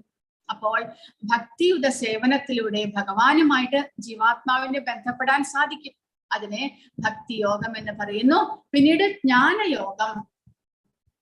ജ്ഞാനം കരസ്ഥമാക്കി, ഭഗവാനും ജീവാത്മാവിനും തമ്മിലുള്ള ബന്ധത്തെ കുറിച്ചുള്ള അറിവ് കരസ്ഥമാക്കി ആ ഭഗവാനുമായിട്ടുള്ള ബന്ധത്തെ നമ്മൾ പുനർജനിപ്പിക്കുന്നതിനെയാണ് ജ്ഞാനയോഗം. അത് അവസാനത്തെ 6 അധ്യായങ്ങൾ. അപ്പോൾ ഇവിടെ ഭക്തിയോഗം കർമ്മയോഗത്തിനും ജ്ഞാനയോഗത്തിനും മധ്യത്തിലായിട്ടാണ് വിന്യസിച്ചിരിക്കുന്നത് 7 മുതൽ 12 വരെയുള്ള അധ്യായങ്ങളിൽ. അതിന്റെ കാരണം എന്താണ്? കാരണം ഭക്തി രഹസ്യമാണ്. ഭക്തിയാണ് എല്ലാ ഗ്രന്ഥങ്ങളുടെയും സാരാംശം എന്ന് പറഞ്ഞിരിക്കുന്നു. അതായത് എല്ലാ ഗ്രന്ഥങ്ങളിലും, ആധ്യാത്മികമായിട്ടുള്ള എല്ലാ ഗ്രന്ഥങ്ങളുടെയും സാരാംശം, ഉള്ളടക്കം എന്താണ്? ഭഗവാനെ എങ്ങനെ നമ്മൾ മനസ്സിലാക്കണം. അതിന് ഏറ്റവും എളുപ്പവും സന്തോഷത്തോടു കൂടി ചെയ്യാവുന്നതും ബുദ്ധിമുട്ടുകൾ വളരെയധികം കുറഞ്ഞതുമായിട്ടുള്ള ഒരു വഴിയാണ് ഭക്തിയോഗം. അതാണ് എല്ലാ ആചാര്യന്മാരും പറയുന്നത്. കൂടാതെ ഭഗവാന് അങ്ങനെയുള്ള ഭക്തിയോട് കൂടി ഭഗവാനെ സേവിക്കുന്ന ഭക്തന്മാരെ ഭഗവാനും വളരെ പ്രിയങ്കരരുമാണ് എന്ന് പറയുന്നു. അതുകൊണ്ട് ഭഗവാനെ ഭക്തവത്സലൻ എന്ന് വിളിച്ചിരിക്കുന്നു. അല്ലാതെ ഭഗവാനെ ജ്ഞാനവത്സലൻ എന്നോ കർമ്മവത്സലൻ എന്നോ വിളിച്ചിട്ടില്ല. ഭക്തവത്സലൻ എന്നാണ് വിളിച്ചിരിക്കുന്നത്. കാരണം ഭക്തന്മാരെ ഭഗവാന് വളരെയധികം പ്രിയപ്പെട്ടവനാണ് എന്ന്. അപ്പോൾ അതുകൂടാതെ ഈ ഭക്തി എങ്ങനെ നമ്മൾ ഭക്തിയുത സേവനം ചെയ്യണം, അത് നമുക്ക് എല്ലാ ദിക്കിൽ നിന്നും പുറമേ നിന്നും നമുക്ക് ലഭിക്കുന്ന ഒരു അറിവല്ല. പിന്നെയോ അത് വളരെ രഹസ്യമാണ്. ഭഗവാന്റെ ശിഷ്യ പരമ്പരയിലൂടെ, ഭക്തന്മാരുടെ പരമ്പരയിൽ നിന്ന് മാത്രമേ ഭക്തിയുടെ സേവനത്തെ കുറിച്ചുള്ള അറിവ് ലഭിക്കുകയുള്ളൂ. ഒരു ഭക്തനിൽ നിന്ന് മാത്രമേ, ഭക്തന്മാരുടെ സത്സംഗത്തിലൂടെ മാത്രമേ നമുക്ക് ഭക്തിയെ കുറിച്ചുള്ള അറിവ് ലഭിക്കുന്നുള്ളൂ. അതുകൊണ്ട് അത് രഹസ്യമാണ്. ഭക്തിയില്ലാതെ കർമ്മയോഗവും ജ്ഞാനയോഗവും ജീവനില്ല. ഭക്തിയാണ് അതിന് ജീവൻ നൽകുന്നത്. കർമ്മയോഗത്തിലൂടെ നമുക്ക് പഠിക്കാൻ സാധിക്കുന്നു. 3, 4, 5 അധ്യായത്തിലൂടെ കർമ്മയോഗം ചെയ്ത് നമുക്ക് പരിശുദ്ധരാകാം, ജീവാത്മാവിനെ പരിശുദ്ധനാക്കാം. പക്ഷേ ഭഗവാനെ പ്രാപിക്കണമെങ്കിൽ നമുക്ക് ആ കർമ്മയോഗത്തിൽ നിന്ന് പരിശുദ്ധനായി പിന്നീട് ഭക്തിയുത സേവനം ചെയ്ത് ഭഗവാനെ പ്രാപിക്കണം. അപ്പോൾ ജ്ഞാനയോഗമാണെങ്കിലും കർമ്മയോഗമാണെങ്കിലും അവസാനം ഭക്തിയിലേക്ക് എത്താതെ ആ യോഗങ്ങളൊന്നും തന്നെ പൂർണ്ണമാകുന്നില്ല. ഭഗവാനെ പ്രാപിക്കണമെങ്കിൽ അവസാനം എല്ലാവരും ഭക്തിയുടെ വഴി തന്നെ തിരഞ്ഞെടുക്കണം. ഭഗവാൻ 7ാമത്തെ അധ്യായത്തിൽ പറഞ്ഞിട്ടുണ്ട്, ബഹുനാം ജന്മനാം അന്തേ ജ്ഞാനവാൻ മാം പ്രപദ്യതേ വാസുദേവ സർവമിതി സമഹാത്മാ സുദുർലഭ. ജ്ഞാനിയാണെങ്കിലും അനേകം ജന്മങ്ങൾക്ക് ശേഷം വാസുദേവനാണ് എല്ലാ കാരണങ്ങൾക്കും കാരണം എന്ന് മനസ്സിലാക്കുന്നുള്ളൂ എന്നാണ് ഭഗവാൻ പറയുന്നത്. അതായത് ജ്ഞാനയോഗമാണെങ്കിലും കർമ്മയോഗമാണെങ്കിലും ആ വാസുദേവനെ പ്രാപിക്കണമെന്നുണ്ടെങ്കിൽ ഭക്തിയിലേക്ക് തന്നെ എത്തണം എന്നാണ് പറയുന്നത്. ഭക്തി ഇല്ലാതെ ജ്ഞാനയോഗവും കർമ്മയോഗവും പരിപൂർണമാകുന്നില്ല. കൂടാതെ എന്തുകൊണ്ട് ഭക്തിയോഗം മധ്യത്തിൽ വെച്ചിരിക്കുന്നു, രഹസ്യമാക്കി വെച്ചിരിക്കുന്നു? കാരണം പൊതുവെ മനുഷ്യർ അടുപ്പത്തിലാകാതെ രഹസ്യമായ കാര്യങ്ങൾ വെളിപ്പെടുത്തില്ല. അതുകൊണ്ട് ബഹുമാനാർത്ഥം ഭക്തി മധ്യത്തിൽ കൊടുത്തിരിക്കുന്നു. അപ്പോൾ നമ്മൾ ആദ്യത്തെ 1-2 അധ്യായം കഴിഞ്ഞ ഉടനെ തന്നെ ക്ലാസ് വിട്ടു പോകുന്നവരുണ്ട്. പക്ഷെ അവർക്ക് ആ ഭക്തിയെ കുറിച്ചുള്ള രഹസ്യം മനസ്സിലാകുകയില്ല. കാരണം ഈ ഭഗവത്ഗീതയിൽ താല്പര്യവും ഭഗവാനെ സേവിക്കാനും ഭഗവാനെ കുറിച്ച് അറിയാനും ആഗ്രഹമുള്ളവർ മാത്രമേ ആ ഭഗവത്ഗീതയുടെ അവസാനം വരെയുള്ള ക്ലാസ്സുകളിൽ നിലനിൽക്കുകയുള്ളൂ. അപ്പോൾ അവർക്ക് മാത്രമേ ഭക്തിയെ കുറിച്ച് മനസ്സിലാക്കുവാനും സീരിയസ് ആയിട്ടുള്ളവർക്ക് ഭഗവാനെ കുറിച്ച് മനസ്സിലാക്കാനും ആ ജീവിതം പരിപൂർണമാക്കാനും ആഗ്രഹമുള്ളവർക്ക് മാത്രമേ ഭക്തി ലഭിക്കുകയുള്ളൂ എന്ന്. കാരണം 7ാമത്തെ അധ്യായത്തിലേക്ക് എത്തിയാൽ മാത്രമേ ഭക്തിയുടെ സേവനം ആരംഭിക്കുന്നുള്ളൂ. അപ്പോൾ അതിനു മുന്നേ ക്ലാസ് വിട്ടു പോകുന്നവർക്ക് അല്ലെങ്കിൽ ഭഗവത്ഗീത മടക്കി വെക്കുന്നവർക്ക് ഭക്തി ലഭിക്കില്ല. അതുകൊണ്ട് ഇവിടെ പറയുന്നു, നമ്മൾ കുറച്ച് അടുപ്പത്തിലാകാതെ ആരും രഹസ്യങ്ങൾ വെളിപ്പെടുത്താറില്ല. അതുപോലെ ഭഗവത്ഗീതയുമായിട്ട് ഭഗവാനുമായിട്ട് നമ്മൾ കുറച്ചുകൂടെ ബന്ധപ്പെടണം. കർമ്മയോഗത്തിലൂടെ പരിശുദ്ധനാകാനുള്ള വഴിയെല്ലാം മനസ്സിലാക്കി കഴിഞ്ഞിട്ട് അടുത്ത സ്റ്റെപ്പാണ് ഭക്തി. അപ്പോൾ യോഗം മനസ്സിലാക്കി കഴിഞ്ഞു കഴിഞ്ഞാൽ പിന്നീട് ഇനി അടുത്തത് ഭഗവാനെ പ്രാപിക്കാനുള്ള വഴി ഭക്തി, അത് തുടങ്ങുകയാണ്. അതുകൊണ്ട് ബഹുമാനാർത്ഥം ഭക്തി മധ്യത്തിൽ കൊടുത്തിരിക്കുന്നു. ഏറ്റവും പ്രാധാന്യമുള്ളതിനാൽ ഭക്തി മധ്യത്തിൽ കൊടുത്തിരിക്കുന്നു. അതായത് തന്റെ സൈന്യത്തോടൊപ്പം യാത്ര ചെയ്യുന്ന രാജാവ് മധ്യത്തിലാണ് സഞ്ചരിക്കുക. മുൻവശത്ത് കുറെ കുതിരപ്പട്ടാളവും കാലാൾപ്പട്ടാളവും പോകും. മധ്യത്തിലാണ് രാജാവിന്റെ തേര് അല്ലെങ്കിൽ കുതിര എന്തോ സഞ്ചരിക്കുന്നത്. വീണ്ടും പുറകിൽ കുറെ സൈന്യങ്ങൾ ഉണ്ടാകും. അതുപോലെ ഭക്തി ജ്ഞാനയോഗത്തിന്റെയും കർമ്മയോഗത്തിന്റെയും മധ്യത്തിൽ വിന്യസിച്ചിരിക്കുന്നു. കാരണം അത്രമാത്രം പ്രാധാന്യമാണ് ഭക്തിക്ക് എന്ന്. ഇനി ശ്രീല പ്രഭുപാദ ഈ വ്യാഖ്യാനം എഴുതിയിരിക്കുന്നത് താഴെ കൊടുത്തിരിക്കുന്ന വൈഷ്ണവന്മാരുടെ വ്യാഖ്യാനത്തെ അടിസ്ഥാനപ്പെടുത്തിയാണ്. പ്രധാനമായിട്ട് ബലദേവ് വിദ്യാഭൂഷൺ എന്നുള്ള ആചാര്യന്റെ ഭഗവത്ഗീതയുടെ വ്യാഖ്യാനത്തിൽ നിന്ന് എടുത്തിരിക്കുന്നത്. പിന്നീട് ശ്രീല വിശ്വനാഥ ചക്രവർത്തി ഠാക്കൂർ, ശ്രീല ശ്രീധര സ്വാമി, ശ്രീപാദ രാമാനുജാചാര്യ, ഇവരുടെ എല്ലാം ഭഗവത്ഗീതയുടെ വ്യാഖ്യാനത്തിന്റെ അടിസ്ഥാനപ്പെടുത്തിയാണ് പ്രഭുപാദ ഈ ഭഗവത്ഗീത യഥാരൂപം തയ്യാറാക്കിയിട്ടുള്ളത്. ഭഗവത്ഗീതയിൽ 700 ശ്ലോകങ്ങളാണുള്ളത്. അതിനെ വിഭജിച്ചിരിക്കുന്നു. ഭഗവാൻ ശ്രീകൃഷ്ണൻ 574 ശ്ലോകങ്ങളെ പറഞ്ഞിരിക്കുന്നു. അർജുനൻ 84 ശ്ലോകങ്ങൾ, സഞ്ജയൻ 41, ധൃതരാഷ്ട്രൻ ഒരേ ഒരു ശ്ലോകം മാത്രം. അതായത് ആദ്യത്തെ അധ്യായത്തിലെ ആദ്യത്തെ ശ്ലോകം മാത്രമാണ് ധൃതരാഷ്ട്ര പറഞ്ഞിരിക്കുന്നത്. അപ്പോൾ ഈ ഭഗവത്ഗീത എന്നുള്ളത് നമ്മൾ പഠിക്കുന്നത് ധൃതരാഷ്ട്രരും സഞ്ജയനും തമ്മിലുള്ള ചർച്ചയിലൂടെയാണ്. അവർ തമ്മിലുള്ള വർത്തമാനത്തിൽ കൂടിയാണ് നമ്മൾ ഭഗവത്ഗീത പഠിക്കുന്നത്. അപ്പോൾ പാണ്ഡവരും കൗരവരും യുദ്ധം ചെയ്യാനായിട്ട് യുദ്ധകളത്തിൽ വന്ന് നിന്നിരിക്കുകയാണ്. പാണ്ഡവരുടെ പക്കൽ 7 അക്ഷൗഹിണിയാണുള്ളത്. അക്ഷൗഹിണി എന്നാൽ എന്താണ് എന്നിവിടെ കൊടുത്തിട്ടുണ്ട്. അതും കൂടെ വായിച്ചിട്ട് നമുക്ക് പോകാം. അക്ഷൗഹിണി, പാണ്ഡവരുടെ പക്കൽ 7 അക്ഷൗഹിണി ഉണ്ട്. കൗരവരുടെ പക്കലാണെങ്കിലോ 11 അക്ഷൗഹിണി. ഒരക്ഷൗഹിണി എന്ന് പറഞ്ഞാൽ ഇവിടെ കൊടുത്തിരിക്കുന്നു, ഒരു അക്ഷൗഹിണി 21,870 രഥങ്ങൾ, 21,870 ആനകൾ, 65,610 കുതിരകൾ, 1,09,350 കാലാൾപ്പട. ഇത്രയുമാണ് ഒരക്ഷൗഹിണിയിലുള്ളത്. അപ്പോൾ പാണ്ഡവർക്ക് ഇങ്ങനത്തെ 7 അക്ഷൗഹിണി, കൗരവർക്ക് 11 അക്ഷൗഹിണി. അതിൽ ഇത്രയും ആൾക്കാർ ആ യുദ്ധരംഗത്ത് വന്നതിൽ അപ്പോൾ ടോട്ടൽ എത്രയുണ്ടാകും? 11 7 18 അക്ഷൗഹിണിയിൽ ഇൻറ്റു 18, ഇതിന്റെ 18 നോക്കിക്കഴിഞ്ഞാൽ ഇത്രയും ആളുകൾ, പഞ്ചപാണ്ഡവരൊഴികെ ബാക്കി എല്ലാവരും കുരുക്ഷേത്ര യുദ്ധക്കളത്തിൽ മൃതപ്പെട്ടു എന്ന് നമ്മൾ മനസ്സിലാക്കണം. അപ്പോൾ പാണ്ഡവരുടെ അക്ഷൗഹിണിയുടെ സൈന്യാധിപനാണ് ദൃഷ്ടദ്യുമ്നൻ. കൗരവർക്ക് 5 പേരുണ്ടായിരുന്നു. ആദ്യത്തെ 2-3 ദിവസം ഭീഷ്മർ, പിന്നീട് ദ്രോണാചാര്യർ, പിന്നീട് കർണൻ ഏറ്റെടുക്കുന്നു, പിന്നീട് ശല്യർ ഏറ്റെടുക്കുന്നു, പിന്നീട് ദുര്യോധനൻ ഏറ്റെടുക്കുന്നു. അങ്ങനെ ആ 5 പേർ കൗരവരുടെ സൈന്യാധിപന്മാരായിട്ട് മാറുന്നു. കാരണം ഭീഷ്മ പിതാമഹൻ വീഴുന്നതോടുകൂടി ദ്രോണാചാര്യർ ഏറ്റെടുക്കുന്നു. പിന്നീട് ദ്രോണാചാര്യർ മരിക്കുമ്പോൾ കർണൻ ഏറ്റെടുക്കും. കർണൻ മരിച്ചു കഴിഞ്ഞപ്പോഴാണ് ശല്യർ സൈന്യാധിപനാകുന്നത്. പിന്നീട് ദുര്യോധനൻ സൈന്യാധിപനാകുന്നു.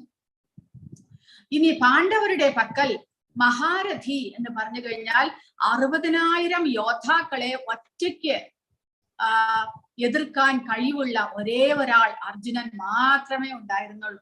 എന്നാൽ കൗരവരുടെ പക്കൽ ഭീഷ്മർ, ദ്രോണാചാര്യർ, കർണൻ, അശ്വത്ഥമ ഇവർക്കെല്ലാം തന്നെ ഈ മഹാരഥിയായിരുന്നു അവരെല്ലാവരും. കാരണം എല്ലാവർക്കും 60,000 യോദ്ധാക്കൾ ഒരുമിച്ച് വന്നാലും അവരെ ഒറ്റയ്ക്ക് എതിരിടാനുള്ള ശക്തി ഉണ്ടായിരുന്നു. അധീരഥന്മാർ എന്ന് പറഞ്ഞു കഴിഞ്ഞാൽ 10,000 യോദ്ധാക്കളെ എതിരിടാൻ ശക്തിയുള്ളവരാണ് യുധിഷ്ഠിരൻ, ഭീമൻ, ദൃഷ്ടദ്യുമ്നൻ, ഘടോൽക്കജൻ. കൗരവരുടെ പക്കൽ ശല്യർ, സോമദത്തൻ, ഭൂരിശ്രവസ്, ഭഗദത്തൻ. ഇപ്പോൾ ഇവിടെ പിന്നീട് ഈ പാണ്ഡവരുടെ സൈന്യാധിപനായ ദൃഷ്ടദ്യുമ്നനെ കുറിച്ച് ദുര്യോധനൻ പറയുന്നുണ്ട്. ദൃഷ്ടദ്യുമ്നൻ ദ്രൗപദിയുടെ സഹോദരനായിരുന്നു. അതും ഒരു ബാക്ക്ഗ്രൗണ്ട് കഥ കൂടെ പറഞ്ഞിട്ട് നമുക്ക് ക്ലാസ്സിലേക്ക് കടക്കാം. അതായത് ദ്രുപദന്റെ മകനാണ് ദൃഷ്ടദ്യുമ്നൻ, ദ്രൗപദി മകളും. അപ്പോൾ ദ്രുപദനും ദ്രോണാചാര്യരും ചെറുപ്പകാലത്ത് വളരെ വലിയ സുഹൃത്തുക്കളായിരുന്നു. അതായത് എങ്ങനെയാണോ ശ്രീകൃഷ്ണനും കുചേലനും തമ്മിൽ സുഹൃത്തുക്കളായിരുന്നത് ഗുരുവിന്റെ പാഠശാലയിൽ വെച്ച്, അതുപോലെ പാഠശാലയിൽ വെച്ച്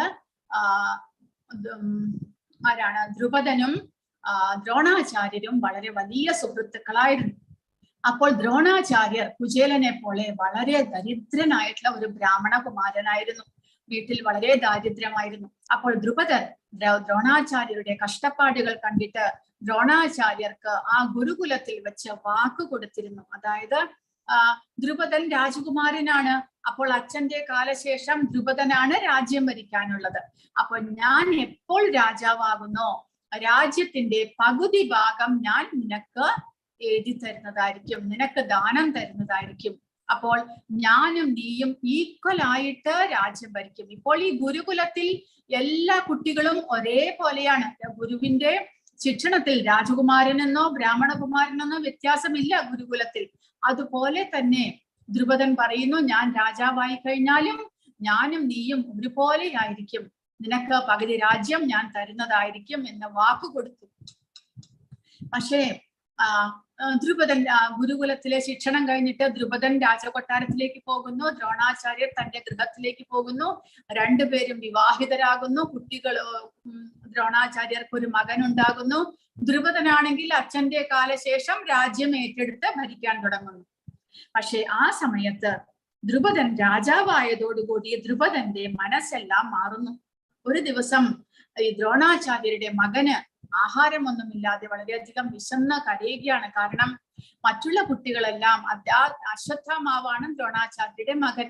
ആ കുഞ്ഞ് ചെറുതായിരിക്കുമ്പോൾ ആ കുഞ്ഞിന്റെ ഒപ്പമുള്ള കുട്ടികളെല്ലാം തന്നെ പാല് കുടിക്കുന്നത് കണ്ടിട്ട് അശ്വത്ഥാമാവ് വീട്ടിൽ വന്ന് തനിക്കും പാല് വേണമെന്ന് പറഞ്ഞ് അമ്മയോട് വാശി പിടിക്കുന്നു. പക്ഷെ അവിടെ വീട്ടിൽ ഒന്നും ഉണ്ടായിരുന്നില്ല. അപ്പോൾ ഇത് കണ്ടിട്ട് ദ്രോണാചാര്യർക്ക് വിഷമമാകുന്നു.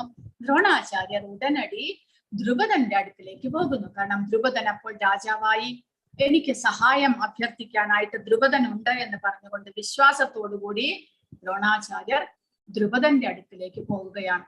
പക്ഷെ ദ്രുപദനാണെങ്കിലോ ആ സമയത്ത് മനസ്സ് മാറി. ദ്രോണാചാര്യർ ഒരു കീറി പറഞ്ഞ മുഷിഞ്ഞ ഡ്രസ്സും ഇട്ടുകൊണ്ട് വന്നത് കണ്ടിട്ട് ദ്രുപദർക്ക് അത് തന്റെ സുഹൃത്താണ് എന്ന് പറയാനുള്ള മാനസികാവസ്ഥ ആയിരുന്നില്ല. എല്ലാവരും തന്നെ കളിയാക്കില്ലേ എന്നുള്ളൊരു വിചാരമായി ദ്രുപദന്. അപ്പോൾ ദ്രോണാചാര്യർ അങ്ങ് മുൻപ് പറഞ്ഞ ആ വാക്കനുസരിച്ച് എനിക്ക് അങ്ങയുടെ സഹായം വേണമെന്ന് പറഞ്ഞപ്പോൾ ദ്രുപദൻ അതിന് മറുപടി ഒന്നും പറയുന്നില്ല. ദ്രോണാചാര്യർ അപമാനിതനായിട്ട് തിരിച്ചു പോരുന്നു. അത് ദ്രോണാചാര്യർ മറക്കുന്നില്ല.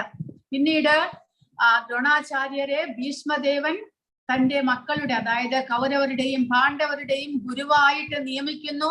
അവരെ ആയുധകലയിൽ ശിക്ഷണം നൽകിയിട്ട് ദ്രോണാചാര്യർ വളരെ മികവുറ്റ യോദ്ധാക്കളാക്കി മാറ്റുന്നു. അവർ ദ്രോണാചാര്യരോട് ഗുരുദക്ഷിണ എന്താണ് വേണ്ടത് എന്ന് ചോദിച്ചപ്പോൾ ദ്രോണാചാര്യർ അവരോട് എല്ലാവരോടുമായിട്ട് പറഞ്ഞു, നിങ്ങൾ ദ്രുപദ രാജ്യത്തിലേക്ക് പോകണം, അവരെ ദ്രുപദനെ യുദ്ധത്തിൽ തോൽപ്പിച്ച് എന്റെ പക്കൽ ബന്ദിയാക്കിയിട്ട് കൊണ്ടുവരണം എന്ന് പറയുന്നു. കുട്ടികൾ വളരെ സന്തോഷത്തോടു കൂടി, അർജുനൻ എല്ലാവരും ഉണ്ട്, എല്ലാവരും കൂടെ ദ്രുപദ രാജ്യത്തെ, ഇവർക്ക് ചെറിയ കുട്ടികളാണ്, കുമാരന്മാരാണ്, എങ്കിലും അവരെല്ലാവരും ചേർന്ന് ദ്രുപദ രാജാവിനെ യുദ്ധത്തിൽ തോൽപ്പിച്ച് ദ്രുപദ രാജാവിനെ ബന്ദിയാക്കി ദ്രോണാചാര്യരുടെ അടുക്കൽ കൊണ്ടുവരുന്നു. ദ്രോണാചാര്യർ എന്ത് പറയുന്നു? അങ്ങ് എനിക്ക് വാക്ക് തന്നതുപോലെ, കാരണം അങ്ങ് വാക്ക് പാലിച്ചില്ലെങ്കിൽ ആ പാപം അങ്ങ് ഏൽക്കേണ്ടി വരും, അതുകൊണ്ട് എനിക്ക് അങ്ങ് വാക്ക് തന്നിരുന്ന പകുതി രാജ്യം എനിക്ക് വേണമെന്ന് പറഞ്ഞ് പകുതി രാജ്യം വാങ്ങിക്കുന്നു. എന്നിട്ട് ദ്രുപദനെ പിന്നെ വെറുതെ വിടുന്നു. അത്രമാത്രം. ദ്രോണാചാര്യർ പിന്നീട് അത് മറന്നു പോകുന്നു. പക്ഷെ ദ്രുപദൻ മറക്കുന്നില്ല. പിന്നെയോ ദ്രുപദൻ എന്ത് ചെയ്യുന്നു? ദ്രോണാചാര്യരോടുള്ള ദേഷ്യം മൂലം ദ്രോണാചാര്യരെ കൊല്ലുവാനായിട്ട് സാമർഥ്യമുള്ള ഒരു മകൻ തനിക്കുണ്ടാകണം എന്നുള്ള ആഗ്രഹത്താൽ ഒരു യജ്ഞം ചെയ്യുന്നു. ആ യജ്ഞത്തിൽ നിന്ന് ഉണ്ടാകുന്നതാണ് ദൃഷ്ടദ്യുമ്നനും ദ്രൗപദിയും. ദ്രൗപദി എന്നുള്ള ഒരു യുവതിയും ദൃഷ്ടദ്യുമ്നൻ എന്നുള്ള മകനും അതിലുണ്ടാകുന്നു. അപ്പോൾ ഈ അധ്യായത്തിൽ ദുര്യോധനൻ ആ ദൃഷ്ടദ്യുമ്നനെ കുറിച്ച് പറയുന്നുണ്ട്. അത് നമുക്ക് മനസ്സിലാക്കണം. 1 മുതൽ 27 വരെയുള്ള ശ്ലോകങ്ങളിൽ യുദ്ധത്തിനായുള്ള തയ്യാറെടുപ്പുകളെ കുറിച്ച് ദുര്യോധനൻ വിവരിക്കുന്നതാണുള്ളത്. 28 മുതൽ 46 വരെ അർജുനന്റെ വിഷാദമായിട്ടുള്ള സംഭാഷണങ്ങളാണ് പറയുന്നത്. അപ്പോൾ യുദ്ധത്തിനുള്ള തയ്യാറെടുപ്പുകളാണ്. ആദ്യത്തെ ശ്ലോകത്തിൽ സഞ്ജയനോട് ധൃതരാഷ്ട്ര ചോദിക്കുന്നതാണ്, ധർമ്മക്ഷേത്രേ കുരുക്ഷേത്രേ സമവേദ യുയുത്സവഃ മാമകാഹ പാണ്ഡവാശ്ചൈവ കിമ കുർവത സഞ്ജയ. ആ ധർമ്മക്ഷേത്രമായിട്ടുള്ള കുരുക്ഷേത്രത്തിൽ യുദ്ധത്തിന് ഉത്സുകരായിട്ട് അണിനിരന്നിട്ടുള്ള എന്റെ മക്കളും പാണ്ഡവരും അവർ രണ്ടുപേരും എന്താണ് ചെയ്യുന്നത്? ഇതാണ് സഞ്ജയനോട് ധൃതരാഷ്ട്രയുടെ ചോദ്യം. അതായത് എന്റെ മക്കളും പാണ്ഡവരും, ധൃതരാഷ്ട്രക്ക് ആ യുദ്ധക്കളം, കുരുക്ഷേത്രം എന്നുള്ള യുദ്ധക്കളം ഒരു ധർമ്മക്ഷേത്രമായതുകൊണ്ട് ധൃതരാഷ്ട്രക്ക് മനസ്സിൽ ആശങ്കയാണ്, ഭയമാണ്. കാരണം എന്താണ്? കാരണം ധർമ്മക്ഷേത്രത്തിന്റെ സ്വാധീനം തന്റെ മക്കളിലും ഉണ്ടാകുമോ എന്ന്. കാരണം ധൃതരാഷ്ട്രർ ആ യുദ്ധം ഒരു സന്ധിയോടുകൂടി അവസാനിപ്പിക്കാൻ ആഗ്രഹിക്കുന്നില്ല. യുദ്ധം ചെയ്ത് പാണ്ഡവരെ ഇല്ലാതാക്കണം. തന്റെ മക്കൾക്ക് എതിരാളികളായിട്ട് ആരും ഉണ്ടാകാൻ പാടില്ല.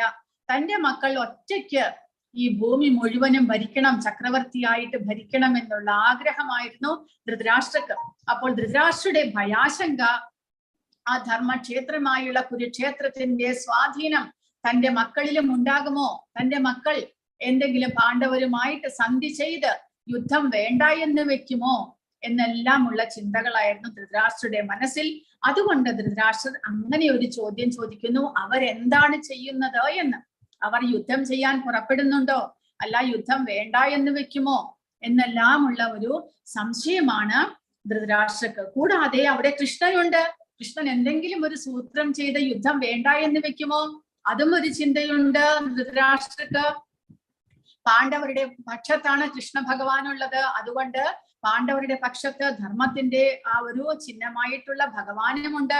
ഇതെല്ലാം ചേർന്നിട്ട് ധൃതരാഷ്ട്രക്ക് മനസ്സിൽ ഒരു ആശങ്കയുണ്ട്. അപ്പോൾ പക്ഷേ ഇവിടെ പ്രഭുപാദ പറഞ്ഞിരിക്കുന്നത്, വിളനിലത്തിലെ കളകളെ എന്ന പോലെ ധൃതരാഷ്ട്രപുത്രന്മാരായ ദുര്യോധനാദികളെ പൂർണ്ണമായും നശിപ്പിക്കപ്പെടും എന്നുള്ള ഒരു സന്ദേശമാണ്. ധർമ്മക്ഷേത്ര, ധൃതരാഷ്ട്രയുടെ തന്നെ വാക്കുകൾ, ധർമ്മക്ഷേത്രേ കുരുക്ഷേത്രേ എന്നുള്ള വാക്കുകൾ സൂചിപ്പിക്കുന്നത് ആ ധർമ്മക്ഷേത്രമായ കുരുക്ഷേത്രത്തിൽ ധർമ്മം മാത്രമേ ജയിക്കുകയുള്ളൂ. ഒരു കൃഷിയിലെ വിളകൾ പൊങ്ങി വരുമ്പോൾ അതിന്റെ ഇടയിൽ ഉണ്ടാകുന്ന പുല്ലുകളെല്ലാം കളകളായിട്ട് കണക്കാക്കി നമ്മൾ അതെല്ലാം ഭരിച്ചു കളയുന്നു. കാരണം ആ കള ഉണ്ടെങ്കിൽ പിന്നീട് ആ കൃഷിയിലെ വിളകൾ ശരിയായിട്ട് ആരോഗ്യത്തോടുകൂടി മുകളിലേക്ക് വരില്ല. അതുപോലെ ഭഗവാൻ തീരുമാനിച്ചിരിക്കുന്നു, അധർമ്മത്തെ ഇല്ലാതാക്കി ധർമ്മം പുനഃസ്ഥാപിക്കണം. അതിനു വേണ്ടിയിട്ട് അധർമ്മികളായിട്ടുള്ള ഈ ലോകത്തിലെ എല്ലാ രാജാക്കന്മാരെയും അവരുടെ സൈന്യത്തെയും ഭഗവാൻ ആ യുദ്ധകളത്തിലേക്ക് എത്തിച്ചിരിക്കുകയാണ്. അപ്പോൾ ആ കുരുക്ഷേത്രം തിരഞ്ഞെടുത്തതിന്റെ പ്രധാന കാര്യം തന്നെ ധർമ്മം വിജയിക്കണം എന്നുള്ള ആ ഒരു ഭഗവാന്റെ തീരുമാനമാണ്. അങ്ങനെ ആ പാവന സ്ഥലത്തിന്റെ സ്വാധീന ശക്തി യുദ്ധത്തെ എങ്ങോട്ടേക്ക് എത്തിക്കും എന്ന് ആ ധൃതരാഷ്ട്ര ഭയപ്പെട്ടു. ആ ധർമ്മക്ഷേത്രം പരിപാവനമായ സ്ഥലമാണ്. ആ സ്ഥലത്തിന്റെ സ്വാധീനം ആ യുദ്ധത്തെ എങ്ങനെ ബാധിക്കും? ഇതെല്ലാമാണ് ധൃതരാഷ്ട്രയുടെ മനസ്സിലുണ്ടായിരുന്ന ചോദ്യങ്ങൾ. അപ്പോൾ ദുര്യോധനൻ യുദ്ധത്തിനായുള്ള തയ്യാറെടുപ്പുകളെ കുറിച്ച് ദ്രോണാചാര്യരോട് വിവരിക്കുന്നതാണ് ആദ്യത്തെ 2-3 ശ്ലോകങ്ങളായിട്ട് പറയുന്നത്. അതിനുശേഷം ദുര്യോധനന് സന്തോഷം വരുത്തുവാനായിട്ട് ധൃതരാഷ്ട്ര ശംഖമൂതുന്നു. ആ ശംഖമൂതിയതിന് പുറകെ കൃഷ്ണനും അർജുനനും പാണ്ഡവ സൈന്യത്തിലുള്ളവരും എല്ലാവരും ശംഖമൂതുന്നു. അതിനുശേഷം അർജുനൻ 2 സൈന്യത്തിന്റെയും മധ്യത്തിൽ തന്റെ തേര് കൊണ്ടുവന്ന് നിർത്താൻ പറയുന്നു. കാരണം മറുപക്ഷത്ത് ആരെല്ലാമാണ് തന്നോട് യുദ്ധം ചെയ്യാൻ വന്നിരിക്കുന്നത് എന്ന് എനിക്ക് കാണണം. അതിനു വേണ്ടിയിട്ട് അപ്പോൾ സഞ്ജയനോട് ധൃതരാഷ്ട്രയുടെ ചോദ്യമാണ്, അവർ എന്താണ് ചെയ്യുന്നത്, അവർ എന്ത് ചെയ്തു? അങ്ങനെ ഭഗവത്ഗീത മനസ്സിലാക്കണം. ഭഗവത്ഗീത നമ്മൾ വെറുതെ വായിച്ചു പോയാൽ പോരാ. ഇങ്ങനെ ആ ഭഗവത്ഗീതയിലെ ഓരോ ക്യാരക്ടറിന്റെയും സ്വഭാവത്തെ നമ്മൾ വിശകലനം ചെയ്ത് മനസ്സിലാക്കണമെന്ന്. ധൃതരാഷ്ട്രയുടെ ഭയം, ആശങ്കകൾ എല്ലാം ആ ധർമ്മക്ഷേത്രത്തെ സംബന്ധിച്ചാണ്. പിന്നീടോ ധൃതരാഷ്ട്ര പാണ്ഡവരെ തന്റെ മക്കളിൽ നിന്ന് മാറ്റിയാണ് കാണുന്നത്. രണ്ടുപേരും കുരുവംശജരല്ലേ, പാണ്ഡവും ധൃതരാഷ്ട്രനും കുരുവംശജരാണ്. അപ്പോൾ രണ്ടുപേരുടെയും മക്കളും കുരുവംശജരാണ്.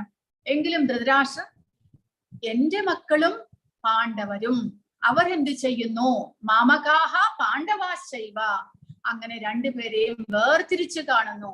ആ വേർതിരിവ് അതാണ് ഈ യുദ്ധത്തിന് കാരണമായിട്ട് വന്നത്. പാണ്ഡവർ അങ്ങനെ കണ്ടില്ല. ധൃതരാഷ്ട്രയെ തങ്ങളുടെ വല്യച്ഛനായിട്ട് തന്നെ ബഹുമാനത്തോടു കൂടി കാണുകയുണ്ടായി.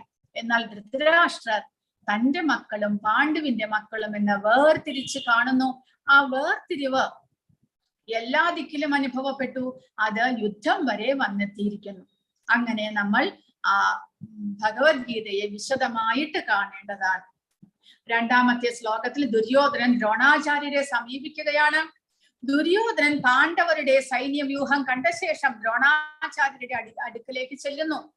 ദുര്യോധനനെ സഞ്ജയൻ രാജാവ് എന്നാണ് അഭിസംബോധന ചെയ്തിരിക്കുന്നത്. കാരണം വിഷാദഗ്രസ്തനായ ധൃതരാഷ്ട്രനെ ധൈര്യപ്പെടുത്താനായിട്ട്. കാരണം ദുര്യോധനൻ രാജാവായിട്ടില്ല, ധൃതരാഷ്ട്ര തന്നെയാണ് ഭരിക്കുന്നത്. എങ്കിലും ദുര്യോധനനെ സഞ്ജയൻ രാജാവ് എന്ന് അഭിസംബോധന ചെയ്തിരിക്കുന്നു. കാരണം ദുര്യോധനൻ ഇപ്പോഴും രാജാവായിട്ട് തന്നെയുണ്ട്. ഒരു കുഴപ്പവും സംഭവിച്ചിട്ടില്ല. ദുര്യോധനന്റെ മാനസികാവസ്ഥ മാറിയിട്ടില്ല. ദുര്യോധനൻ യുദ്ധം ചെയ്യാൻ തയ്യാറെടുത്തുകൊണ്ടിരിക്കുന്നു എന്ന് ധൃതരാഷ്ട്രരെ ബോധിപ്പിക്കാനായിട്ട്. രാജാവാണെങ്കിൽ കൂടി ദുര്യോധനന് കാര്യഗൗരവം മൂലം ദ്രോണാചാര്യരെ ചെന്ന് കാണേണ്ടി വന്നു. കാരണം ഭയം മൂലം. കാരണം പാണ്ഡവരുടെ സൈന്യത്തിന്റെ വിന്യാസം കണ്ടപ്പോൾ, ആ ദൃഷ്ടദ്യുമ്നൻ പാണ്ഡവ സൈന്യത്തെ എങ്ങനെ വിന്യസിച്ചിരിക്കുന്നു എന്ന് കണ്ടപ്പോൾ, കൂടാതെ ഭഗവാൻ അവരുടെ ഒപ്പമുണ്ട് എന്ന് മനസ്സിലാക്കിയപ്പോൾ ദുര്യോധനന്റെ മനസ്സിൽ ഒരു ഭയം, ആശങ്ക വരുന്നു. അങ്ങനെ ദുര്യോധനൻ സ്വയം രാജാവാണെങ്കിൽ കൂടെ ദ്രോണാചാര്യരുടെ അടുക്കലേക്ക് മെല്ലെ ചെന്നിട്ട് ദ്രോണാചാര്യരോട് എല്ലാ കാര്യങ്ങളെ കുറിച്ചും വിശകലനം ചെയ്യുകയാണ്. അതാണ് മൂന്നാമത്തെ ശ്ലോകമായിട്ട് പറയുന്നത്. ദുര്യോധനൻ വളരെ വിദഗ്ധ നയതന്ത്രജ്ഞനാണ് എന്ന്. കാരണം വളരെ വലിയൊരു പൊളിറ്റീഷ്യൻ ആയിരുന്നു ദുര്യോധനൻ. എല്ലാ കാര്യങ്ങളെയും ഓരോരുത്തരെയും അവരുടെ മാനസികാവസ്ഥ മനസ്സിലാക്കി പാട്ടിലാക്കാൻ കഴിവുള്ള ഒരാളായിരുന്നു ദുര്യോധനൻ. അതുകൊണ്ട് എന്താണ് വിളിക്കുന്നത്? ദുര്യോധനൻ ദ്രോണാചാര്യരുടെ അടുക്കൽ ചെന്ന് പറയുന്നു, പശ്യൈതാം പാണ്ഡുപുത്രാണാം ആചാര്യമഹതീം ചമും വ്യൂഢാം ദ്രുപദപുത്രേണ തവ ശിഷ്യേണ ധീമത. ദ്രുപദപുത്രേണ, പാണ്ഡവരുടെ സൈന്യത്തിന്റെ വിന്യാസം നോക്കൂ. അങ്ങയുടെ ദ്രുപദന്റെ പുത്രനായിട്ടുള്ള ദൃഷ്ടദ്യുമ്നൻ എന്ന പേര് എടുത്ത് പറയുന്നില്ല, ദ്രുപദപുത്രേണ. കാരണം ദ്രോണാചാര്യരുടെ ശത്രുവാണ് ദ്രുപദൻ. അത് ഓർമ്മിപ്പിക്കാൻ വേണ്ടിയിട്ട്. കാരണം പാണ്ഡവന്മാർ ദ്രോണാചാര്യർക്ക് വളരെ പ്രിയപ്പെട്ട ശിഷ്യന്മാരായിരുന്നു. അപ്പോൾ അവരുടെ പക്കലാണ് ദൃഷ്ടദ്യുമ്നൻ ഉള്ളത്. പക്ഷെ എന്നാലും ആ ദൃഷ്ടദ്യുമ്നൻ അങ്ങയുടെ ശത്രുവായിട്ടുള്ള ദ്രുപദന്റെ പുത്രനാണ് എന്ന് ഓർമ്മിപ്പിക്കാൻ വേണ്ടിയിട്ട് ദ്രുപദപുത്രേണ എന്നുള്ള വാക്ക് ദുര്യോധനൻ സൂചിപ്പിക്കുകയാണ്. ദ്രോണാചാര്യനെ പണ്ടത്തെ കാര്യങ്ങളെല്ലാം ഓർമ്മിപ്പിച്ച് ദ്രുപദനോടുള്ള വൈരാഗ്യവും അത് ദൃഷ്ടദ്യുമ്നന്റെ മേൽ കാണിക്കണം. എന്തുകൊണ്ട്? വേറൊരു കാരണം കൂടിയുണ്ട്. കാരണം ദൃഷ്ടദ്യുമ്നൻ ദ്രോണാചാര്യരുടെ ശിഷ്യനും കൂടിയായിരുന്നു. അപ്പോൾ ദ്രുപദനും ദ്രോണാചാര്യരും ഇത്ര വലിയ വഴക്കുണ്ടായാലും ദ്രോണാചാര്യരുടെ അടുക്കലേക്ക് തന്നെ ദ്രുപദൻ തന്റെ പുത്രനെ യുദ്ധകലകൾ അഭ്യസിക്കാനായിട്ട് പറഞ്ഞു വിടുന്നു. ദ്രോണാചാര്യരാണെങ്കിൽ ഒരു ബ്രാഹ്മണനായിരുന്നു, ശുദ്ധ ബ്രാഹ്മണൻ. അതുകൊണ്ട് അദ്ദേഹം ആരോടും എതിർപ്പൊന്നും പറയില്ല. തന്റെ കർത്തവ്യമാണ്. ബ്രാഹ്മണർ അങ്ങനെയാണ്, അവരവരുടെ കർത്തവ്യത്തിനാണ് മുൻതൂക്കം നൽകുക. അപ്പോൾ തന്റെ കർത്തവ്യമാണ് ഒരാൾ തന്റെ അടുക്കൽ ശിഷ്യനായിട്ട് വരുമ്പോൾ സ്വീകരിച്ച് എല്ലാം പറഞ്ഞു കൊടുക്കേണ്ടത് എന്ന് മനസ്സിലാക്കി ദ്രോണാചാര്യ ദൃഷ്ടദ്യുമ്നെയും എല്ലാം പഠിപ്പിച്ചു. അതിവിടെ ദുര്യോധനൻ ഏറ്റെടുത്ത് പറയുന്നു. കാരണം നോക്കൂ, നിങ്ങളുടെ ശത്രുവായിട്ടുള്ള ദ്രുപദന്റെ പുത്രൻ നിങ്ങളുടെ ശിഷ്യനുമായിരുന്നു. അദ്ദേഹമാണ് ഇപ്പോൾ പാണ്ഡവരുടെ സൈന്യത്തെ വിന്യസിക്കുന്നത്. അപ്പോൾ നിങ്ങളുടെ ശിഷ്യന്മാരാണ് ആ ശത്രു സൈന്യത്തിലുള്ളത് എന്ന് വിചാരിച്ചുകൊണ്ട് അവരോട് കരുണയൊന്നും തന്നെ കാണിക്കരുത്. എതിരാളികളായി മനസ്സിലാക്കി അവരോട് യുദ്ധം ചെയ്യണം എന്ന് ദുര്യോധനൻ ദ്രോണാചാര്യരെ ഒരു ഇൻഡയറക്റ്റ് ആയിട്ട്, അതാണ് നയതന്ത്രജ്ഞൻ എന്ന് പറയുന്നത്. ദൃഷ്ടദ്യുമ്നനെ ദ്രോണാചാര്യനാണ് ആയുധമുറകളെല്ലാം പഠിപ്പിച്ചു കൊടുത്തത്. ദ്രോണാചാര്യന്റെ തെറ്റ് ചൂണ്ടിക്കാണിച്ചു കൊടുക്കുന്നു ദുര്യോധനൻ. ദൃഷ്ടദ്യുമ്നൻ എപ്പോഴും ദ്രോണാചാര്യരുടെ ശിഷ്യനാണ്. ദ്രോണാചാര്യർ ഗുരുവായതിനാൽ വിദഗ്ധനാണ്. പക്ഷേ പാണ്ഡവരും ദ്രോണാചാര്യന്റെ ശിഷ്യന്മാരാണ്. യുദ്ധത്തിൽ ദയാദാക്ഷിണ്യം കാണിക്കരുത് എന്ന് ദുര്യോധനൻ മുന്നറിയിപ്പ് നൽകുകയാണ് ഇവിടെ ചെയ്യുന്നത്. അങ്ങനെ ദുര്യോധനൻ ദ്രോണാചാര്യരെ സമീപിച്ചു. പ്രധാനമായിട്ടുള്ള പോയിന്റ്സ് ആണ് ഇതെല്ലാം. ദുര്യോധനൻ വിദഗ്ധ നയതന്ത്രജ്ഞനാണ്. ദുര്യോധനൻ ദൃഷ്ടദ്യുമ്നനെ ദ്രുപദപുത്രൻ എന്ന് വിളിക്കുന്നു. ധൃതരാഷ്ട്രർ പാണ്ഡവരെ കുരുക്കളിൽ നിന്ന് വേർതിരിച്ച് കാണിക്കുന്നു. ഇനി അക്ഷൗഹിണികളെ കുറിച്ച് നമ്മൾ പറയുകയുണ്ടായി. ഇനി 4 മുതൽ 6 വരെയുള്ള ശ്ലോകങ്ങളിൽ ദുര്യോധനൻ എതിർ സൈന്യത്തെയും തന്റെ സൈന്യത്തെയും വിവരിക്കുകയാണ്. ആരെല്ലാമാണ് പാണ്ഡവരുടെ സൈന്യത്തിലുള്ളത്? പാണ്ഡവരുടെ സൈന്യത്തിൽ എല്ലാവരും ഭൗതിക നേട്ടത്തിനല്ല, ധർമ്മത്തെ പുനഃസ്ഥാപിക്കാൻ വേണ്ടി തങ്ങൾക്ക് ധാർമ്മികമായിട്ട് ലഭിക്കേണ്ടുന്ന അവകാശത്തെ ലഭിക്കുവാൻ വേണ്ടിയിട്ടാണ് പാണ്ഡവന്മാർ യുദ്ധം ചെയ്യുന്നത്. അതുകൊണ്ട് ആ സൈന്യത്തിൽ ധർമ്മത്തിന്റെ അടിത്തറയുണ്ട് എന്ന് മനസ്സിലാക്കണം. എന്നാൽ ദുര്യോധനനാണെങ്കിലോ തനിക്ക് മറ്റുള്ളവരുടെ പാണ്ഡവരുടെയും കൂടെ ഐശ്വര്യം തനിക്ക് ലഭിക്കണം എന്നുള്ള ആ ഒരു തെറ്റായിട്ടുള്ള അധർമ്മികമായിട്ടുള്ള പോരാട്ടമാണ്. അതുകൊണ്ട് അവിടെ ശക്തി വളരെ കുറവാണ്. അക്ഷൗഹിണി 11 ഉണ്ടെങ്കിലും അതിൽ പകുതി പേരും പാണ്ഡവരെ അനുകൂലിക്കുകയും ചെയ്യുന്നുണ്ട്. അതുകൂടാതെ ധർമ്മത്തിന്റെ അടിത്തറയില്ലാത്ത ഒരു ഗ്രൂപ്പായിരുന്നു കൗരവരുടേത്. അപ്പോൾ ഭീമൻ, അർജുനൻ, യുയുധാനൻ, വിരാടൻ, ദ്രുപദൻ, ദൃഷ്ടകേതു, ചേകിതാനൻ, കാശിരാജാവ്, പുരുജിത്, കുന്തിഭോജൻ, ശൈബ്യൻ, യുധാമന്യു, ഉത്തമൗജസ്, സുഭദ്രാപുത്രൻ, ദ്രൗപദിയുടെ മക്കൾ ഇവരെല്ലാവരും മഹാരഥന്മാരാണ് എന്ന് ദുര്യോധനൻ പാണ്ഡവ സൈന്യത്തെ വിവരിക്കുകയാണ്. കൗരവ സൈന്യത്തിൽ ദ്രോണാചാര്യർ, ഭീഷ്മർ, കർണൻ, അശ്വത്ഥാമാവ്, വികർണൻ, ഭൂരിശ്രവസ്, കൃതവർമാവ്, ശല്യർ, മറ്റുള്ളവരെല്ലാവരും തന്നെ ദുര്യോധനൻ പറയുന്നു, എല്ലാവരും എനിക്ക് വേണ്ടി അവനവൻ തങ്ങളുടെ ഇവിടെ ദുര്യോധനൻ പറയുന്നത് എനിക്ക് വേണ്ടി സ്വജീവിതം അർപ്പിക്കുവാൻ ഒരുങ്ങി വന്നവരായിട്ട് അവരെല്ലാവരും എനിക്ക് വേണ്ടി. കാരണം യുദ്ധത്തിന്റെ അവസാനം എല്ലാവർക്കും അറിയാം, എല്ലാവരും മരിച്ചു പോകുമെന്ന്. കൂടാതെ ദുര്യോധനൻ ആയിരുന്നു ദുഷ്ടനായിട്ടുള്ള സ്വഭാവമുള്ളവർ. പാണ്ഡവരുടെ അവകാശപ്പെട്ട രാജ്യത്തെയും കൂടെ തട്ടിപ്പറിച്ചവനാണ് ദുര്യോധനൻ. കൂടാതെ പാണ്ഡവർക്ക് വളരെയധികം കഷ്ടപ്പാടുകളും കൊടുത്തിട്ടുണ്ട്. ഇതെല്ലാം ഉണ്ടായിട്ടും ദുര്യോധനന്റെ പക്കൽ തന്നെ ഇവരെല്ലാവരും യുദ്ധത്തിന് ചേർന്നത്. അവരുടെ മരണത്തെ ഇവിടെ കുറിക്കുന്നു. ദുര്യോധനൻ പറയുന്നു, എല്ലാവരും എനിക്ക് വേണ്ടി മരിക്കാൻ ഒരുങ്ങി വന്നിരിക്കുന്നവരാണ് എന്നാണ്. സ്വജീവൻ എനിക്ക് വേണ്ടി സമർപ്പിക്കാൻ വന്നിരിക്കുന്നവരാണ് ഇവരെല്ലാം എന്നാണ് ദുര്യോധനൻ ഇവിടെ അവരെ കുറിച്ച് പറയുന്നത്. കൂടാതെ ദുര്യോധനൻ തന്റെ സൈന്യത്തിന്റെ ബലത്തെ വിവരിക്കുന്നു. അപര്യാപ്തം തദസ്മാകം ബലം ഭീഷ്മാഭിരക്ഷിതം. ഭീഷ്മനാൽ സംരക്ഷിക്കപ്പെട്ടിരിക്കുന്ന നമ്മുടെ സൈന്യത്തിന്റെ ബലം വളരെയധികം അപര്യാപ്തം, വളരെ അധികമാണ് എന്ന്. എന്നാൽ പാണ്ഡവരുടേതോ പര്യാപ്തം തിതമേ തേഷാം ഫലം ഭീമാഭിരക്ഷിതം.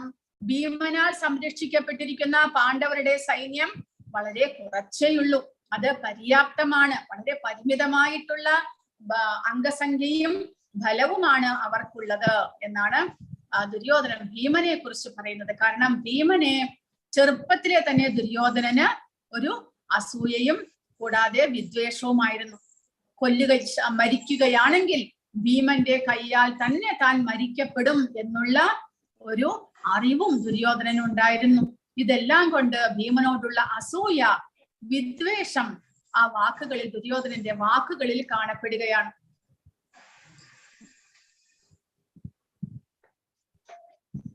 ശ്ലോകം 11-12. ദുര്യോധനൻ അപ്പോൾ ഭീഷ്മരെ സപ്പോർട്ട് ചെയ്യാനായിട്ട് ദുര്യോധനൻ മറ്റുള്ളവരോട് പറയുകയാണ്. കാരണം ദ്രോണാചാര്യരുടെ അടുത്ത് പോയിട്ടാണ് ഇങ്ങനെ സംസാരിക്കുന്നത്. ദ്രോണാചാര്യരുടെ അടുത്ത് പോയിട്ട് ഭീഷ്മരെ കുറിച്ച് കുറച്ച് പൊക്കി പറഞ്ഞു കഴിഞ്ഞാൽ ദ്രോണാചാര്യർക്ക് മനസ്സ് വിഷമമായാലോ. അതുകൊണ്ട് ദുര്യോധനൻ എന്ത് പറയുന്നു?